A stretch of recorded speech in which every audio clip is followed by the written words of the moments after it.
staying at the wonderful Travelodge, and I'm here in, where the hell am I? I'm just outside of Virginia Beach, on the north side of Virginia Beach, and I was gonna stay at a state park. There's a state park called First Landing State Park, and so I went in there to see about what the rates were like, and the dude says, well, are you a Virginia resident? I said no. So he goes, it'll be $31. Cha! And then he said, if you want electric or water, it's $41. So I was like, double cha! Cha-cha! Ay, caramba! Instead, I looked up on Google. I found Travelodge there, cheap, for $54 wonderful dollars. $54. As opposed to $41. And that $54 will include a real bed, electricity, water, a toilet, a shower, Wi-Fi, and even a snack or whatever for breakfast. So that was a no-brainer. So Virginia, you're pricing yourself out of oblivion here with your stuff. Just not good. So enough of that. So I'm going to be on my way here to the where am I going? I'm going to the shipyard at Norfolk. They have a tour there, and it is the largest naval compound in the world. So I think that'd be pretty cool to see, and since we're getting here toward Memorial Day, everything, military and all that stuff, it'd be kind of cool to see. I'd like to see it anyway. I saw a flat top aircraft carrier yesterday. It's offshore, so that was pretty cool. And if you can look over there, that is the Chesapeake Bay Bridge and Tunnel. It's actually about 14 miles long or something like that, and it goes under the bay so that ships can pass by. I'm going to ride that here tomorrow, so be prepared. That'll be cool.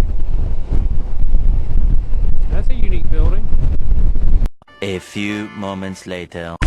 Alright, so we're here at the Naval Air Base, or the Naval Base, and you can see the aircraft carriers. This is as close as we can get to them and still be able to take a picture of them or a video or anything like that. But they're freaking big. Really, really big. It's really cool to see. And you wonder where your tax dollars are going. Well, some of your tax dollars are going to this for our security. Hoorah! Alright, later. 2,000 years later. Alright, we're coming into the Yorktown Battlefield National Monument. This is where the Revolutionary War ended. Not the Civil War, the Revolutionary War with George Washington and Cornwallis and all them. And so we're just checking this out. It's unique history to our country, vital history to our country, and people ought to understand what happened here. Apparently the British were encamped, and they built these berms right here to try to keep the American troops out. It didn't work, but this is as far outside of Yorktown, which is that way, they came out. So Washington found a way to get around that. Yo, so that's a walking tour right there that somebody's given, one of the rangers there, and that's one of the last encampments of the British before they got pushed back by Washington. Hello everybody, you're gonna be on YouTube. And then here's the visitor center, which is pretty damn cool because they've got all kinds of they got a movie there, and then they've got the tent that Washington used in his campaign, and they got Lafayette's big cannon that he captured from the British, which is pretty cool. He during his capture of that gun, Lafayette actually hit it with another cannonball from the American side and put a dent in it. And apparently he really liked that cannon, so he kept it. That's pretty cool. But then when he died, they gave it back to the United States. That's pretty funny. Lafayette was one bad mofo, man. I mean, he believed in life, liberty, and pursuit of happiness, and he lived it. That was awesome. Thank you, Lafayette, and thank you, French. If we didn't have the French fighting for us, we would not be a country. We'd still be probably some part of Britain. One of the reasons why the French was fighting Britain and joined us is because they were at war with Britain, and Britain had an empire across the entire world. It wasn't just the United States was fighting with Britain. Everybody was fighting with Britain. And, you know, they came up and United States won the battle at Yorktown. They were like, screw this, we're done. We don't want to fight these folks anymore. All right, here we go. If Britain had been fighting only the United States or the colonies at the time, the revolutionaries, if they had only been fighting them at the time, we wouldn't have won the war. We wouldn't have had peace. Okay, I'm trying to put this together, but this is apparently the second line of berm and siege works that they built here for Washington. And what happened was the Americans were right here and the British were over there. And what they did is they built these berms right here. There's one way over there. You can see that over there, about 400 yards apart. But what happened was the British kind of fell back a little bit, and Washington came in and he built his first line of defense. And then after he secured this area, then he built the second line of defense. And then later on, they laid siege to the area over there that the British had. They were firing cannons constantly. And finally, they mounted an assault on another earthworks that's right over there, over on that crest over there, and they took that. And then when they took that, then the British were about 400 yards from the Americans. And they were the Americans were firing their cannons at point blank range. And Cornwallis tried to escape. He tried to get away on a boat, but there was a storm and the boat sank, which kind of sucked for him. So he was kind of stuck. And in the meantime, the French had come in and they had kicked ass and taken names with the American, or not the Americans, with the English Navy. So what happened was the Navy came in from the British. They were trying to come in to the rescue. They got their ass kicked. They turned tail and run back up to New York. And then Cornwallis was stuck. He was in this area and he couldn't get away. Washington had surrounded him. And so that is the battle that led to the end of the Revolutionary War. Okay guys, I think I have this figured out. Now Washington originally was posted over there by that white flag, and as I said before, they had a first line of defense and then a second line of defense. And the second line of defense, that's where that white flag over there is. And then what happened was Washington started bombing Cornwallis over that way. And then they wanted to storm the British, but Washington didn't want to do that. He thought it was too risky. So what he said was, well, they have these things here called redoubts. It's a redoubt number 9 and redoubt number 10. They're just berms, just earthen shelters. Like see that those pointy things sticking out of the ground right there, spikes sticking out of the ground. Well, when Washington got done bombing them, then they had the signal, and at night they attacked the redoubts armed only with their knives because they didn't want to alert the British of where they were and what they were doing.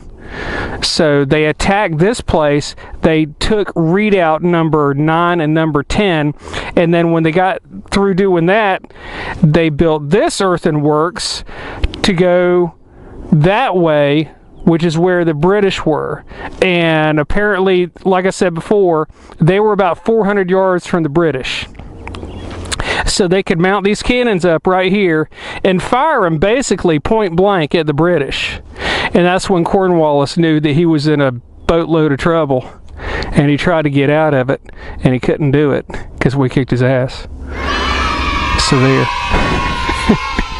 So I just bumped into a guy.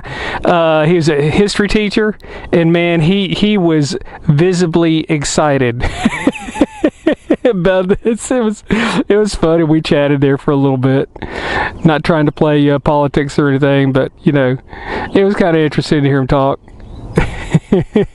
All right, so this is the Battle of Yorktown. I'll see if I can find anything else on it.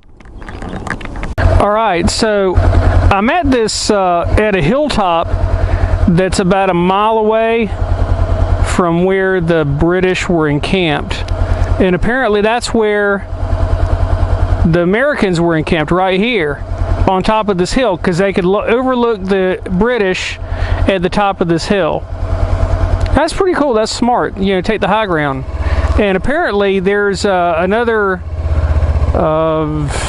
marker or something up here where it's called Surrender Field, which is where the British came to lay down their weapons. I'm trying to find that. That'd be freaking cool to find. Hey, lay down your weapons. You had to do it. That's like total submission there, isn't it?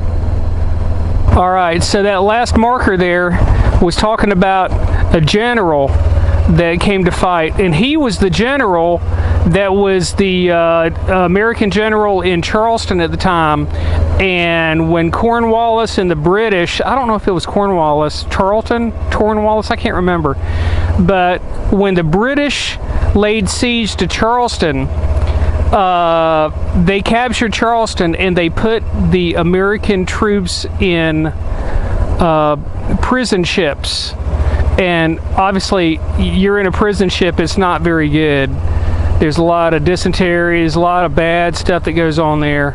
And so a lot of the soldiers died. So when Cornwallis surrendered to Washington, he wanted to have full military honors. And Washington said, hell no, we're not going to do that. And if you don't like that, we'll just kill you all. So Cornwallis had to give in. But you know, damn, you know, you capture somebody, treat them decent at least. Don't let them die. It's crazy. The Virginia militia. The approaching season obliged me around 40% American force at the time were Virginia military troops. Rock and roll, go Virginia. Those guys, you wouldn't want to meet them in a dark alley, would you? All right. Go Virginia. So, Marquis de Lafayette and his division, at the age of 23, Lafayette was the youngest of the major generals in the Continental Army, and he was here, and he defended this area. That's pretty amazing. 23 years old, he's fighting a war like that, and being a commander. Not just fighting, I mean, he's not just a soldier, he's a commander. Man, 23 years old? How many 23-year-olds are doing that stuff these days? Well, millennials. I'm going to a dark place, I shouldn't be doing that. Oh well. That's where the field hospital was. Oh, I wouldn't want to be there. You get shot in the leg, you're done. They're gonna take your leg, they're gonna or kill you, one or the other. It's horrible. Good here. I didn't know this place was so big. I thought it was just a little old thing. I guess you spread 5,000 people out, you know. Takes a little bit of area. Surrender Field. This is it? This is what I was coming to see. Surrender Field. Cool. Alright guys, this is what I was looking for. This is where it happened. You approach this field right here, and the American troops were out there, and the British came up here, and they walked this picket line, I guess, and they laid their weapons down, and they surrendered. About, I don't remember exactly how many, but about 5,000 of them, and they were prisoners of war. They were taken to prison camps and held until the surrender was finalized, and then the Articles of Peace were signed at the Treaty of Paris 2 years later. Can you imagine being a British regular and then being told that you're going to be in prison for 2 years or more until your country lets you out, get you out? And the other thing that happened was that the British, they wanted good terms, but they didn't really get good terms. They had to pay for the room and board and paying for keeping their troops alive. It's kind of a cruel thing to do. Here, we're going to take your men. You still got to pay for them. And the Hessians, the German folks, the German soldiers, those were the paid soldiers from Germany. They were also encamped, and they were given the opportunity to stay in the United States as citizens. And about a third of them said, heck yeah, it's a land of opportunity. I'll come over, I'll stay, I'll be a citizen. So we let them stay. That's pretty cool. That's why we have good beer, because we got all those German people. They can make good beer. Man, beer sounds good right now. So this is it. This is Surrender Field. I was wanting to find this place. Isn't it gorgeous? And you wouldn't think that out of this beautiful field that something so spectacular would take place in the birth of our country. Pretty amazing. Pretty amazing. All right. Well, the sign says this is where Washington was headquartered at the Battle of Yorktown. So, pretty cool. Right here on this bluff. Pretty neat.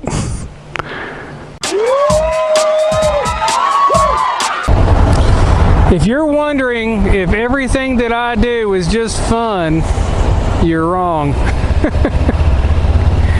Traffic jams, welcome to the world of the East Coast. Hampton, Virginia. Oh my gosh. And it's hot. Not just temperature, but the road's hot, the bike is hot, everything's hot. I'm hot. But on the good side, I have had a lot of people looking at me. They're like, what the hell is that bike? And who's Donk and Dave? Who's Donk? Because I don't have Donk on me right now. He's in the case. I had some guy walk up to me and said, hey, my wife has been looking at your sign on the back and checked you out. So he wanted to come up and shake my hand. That was pretty cool. Famous. He goes, are you a professional YouTuber? I was like, heck no. Those professional YouTubers, I mean, they're on there, they make money, but they're usually doing something like hair products or makeup or, you know, what clothes to wear or some stupid stuff like that. So I'm just doing what I do. He just asked me, do you do this professionally? I said, heck no. I'm just out here for fun. But if somebody wanted to sponsor me, hint, hint, hint, hint, I wouldn't argue with that one bit. So if you got a sponsor person out there, if you're a sponsor, you want to sponsor me, bring it. I'm not above talking about your product. I can do that all day long. Alright folks, we're on the road still in this damn traffic jam, but this is the bridge that goes from Virginia Beach to Hampton, and over there, right there, that's the Naval Yard, the Norfolk Naval Yard, and it's the biggest naval yard in the world. But this is a neat bridge because it's a bridge and a tunnel, because you go across it here and then you go down, cross and then you go down into a tunnel. And what happens is the aircraft carriers right over there, they got to be able to get out, and the only way they can get out is through this waterway. So they built the bridge with a tunnel, and apparently there's about 4 foot of clearance between the aircraft carrier bottom and the top of the bridge. 4 feet. So if you have a really low tide and an aircraft carrier is trying to get out, it might not be happening. And when they do let an aircraft carrier out, I've heard that they shut down the tunnel and the bridge, because if it were to get struck, then it'd flood and everybody would die if they were crossing under the bridge in the tunnel. So pretty damn cool. I've only done this one time. That was in Mobile, Alabama, and now here. And these things just kind of freak me out, you know. I never have really liked tunnels, and they just play with my peripheral vision and my vertigo and all that stuff. Just don't like it. But it's exciting, it's fun. It's one of those woohoo moments. Woohoo! Woohoo! So yeah, I do like tunnels overall, but they still freak me out. And this traffic, oh my God. The traffic is horrible here. I thought Charlotte was bad. I think this might be worse. I know that DC is worse. And I might be going into DC later on. We'll find out. We'll find out. Just wait and see. Here we are. There's the flat tops. There's 1, 2, 3, 4 aircraft carriers there. 4. Guess how many China has? 1. That's just 4 in the Atlantic. That's not even counting Pacific. I think we can kick their ass.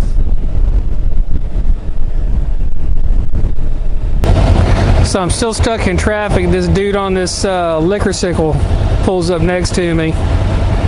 Look at that. He's even got to have a plate, a full-faced helmet. He's even got a mount for his cell phone, and he's even got a thing there in the back for a 6-pack for his liquor. You go, dude.